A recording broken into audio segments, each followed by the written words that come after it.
The political landscape of Nigeria has been set on fire this February 2026 as one of the most powerful and controversial figures in our recent history, Malam Nasir El-Rufai, finds himself in the middle of a legal storm that many did not see coming.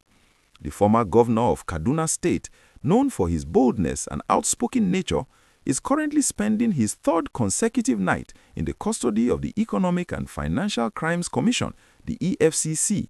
But that is only half of the story. While the anti-graft agency is busy grilling him over a staggering 432 billion naira corruption probe linked to his 8-year tenure, another heavyweight agency, the Department of State Services, the DSS, has dropped a massive bombshell.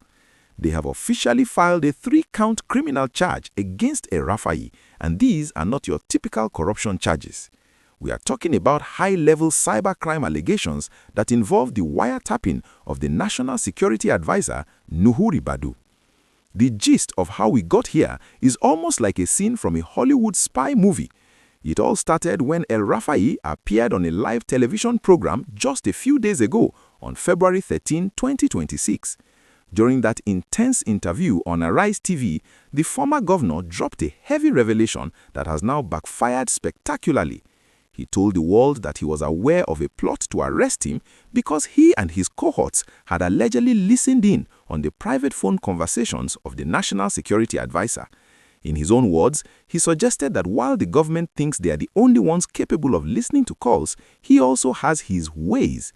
This open admission of intercepting the communications of a top security official in the country is exactly what the DSS has used to build their case. They are accusing him of breaching the Cybercrimes Prohibition Act of 2024 and the Nigerian Communications Act of 2003. Specifically, Count 1 of the charge alleges that he admitted to the unlawful interception of the NSA's communications, while Count 2 says he knew the people behind the hack but failed to report them to the authorities. The third count is perhaps the most serious, alleging that he used technical equipment to compromise national security and instill fear in the public. As the former governor remains behind bars at the EFCC headquarters in Jabi, Abuja, his legal team is working overtime to navigate this double-edged sword.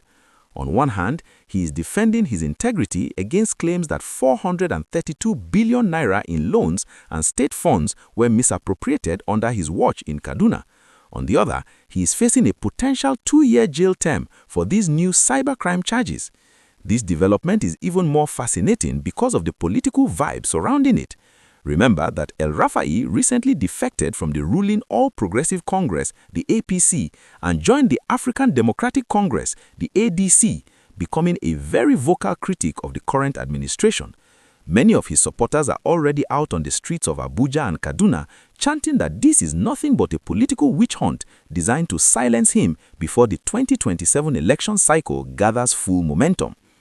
Before we go deeper into the technicalities of these charges and what they mean for the future of our democracy, I want to invite you to be a part of this growing community of truth seekers. If you are enjoying this deep dive into the latest political gist of 2026, please make sure you hit the like button. It really helps the channel reach more people who need to stay informed. And if you have not done so yet, please click that subscribe button right now and turn on the notification bell. We are tracking every development in this case, from the courtroom to the EFCC interrogation rooms, and you definitely do not want to miss the next update. Thank you for your amazing support. Now, the related talk among legal experts is quite divided. Some lawyers, like the well-known human rights activist Inibehe Effiong, have raised questions about the competence of the charges filed by the DSS. They are asking whether the agency has the prosecutorial powers to handle cybercrime cases or if the case should have been handled by the police or the Ministry of Justice. There is also the argument that El-Rufai's comments on TV were merely political rhetoric and not a confession of a crime. However, the government seems very determined. They are pointing to the fact that national security is at stake when the phone of the National Security Advisor can be tapped so easily. The gist from security circles is that if a private citizen can listen to the NSA's calls, then the entire security architecture of the country is vulnerable. This is why the third count of the charge, compromising public safety, is being taken so seriously by the prosecution.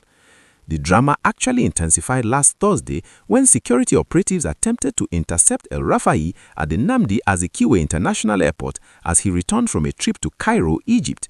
There was a heated exchange between his security detail and the operatives, and though he managed to leave the airport that day, his international passport was reportedly seized.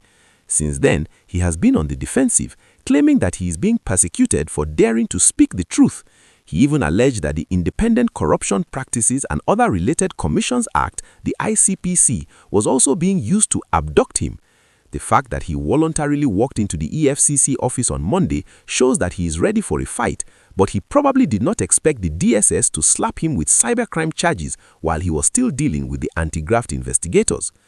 As we look at the broader picture, this case is about more than just one man. It's a test of the 2024 Cybercrimes Act and how far the government can go in using it against its critics.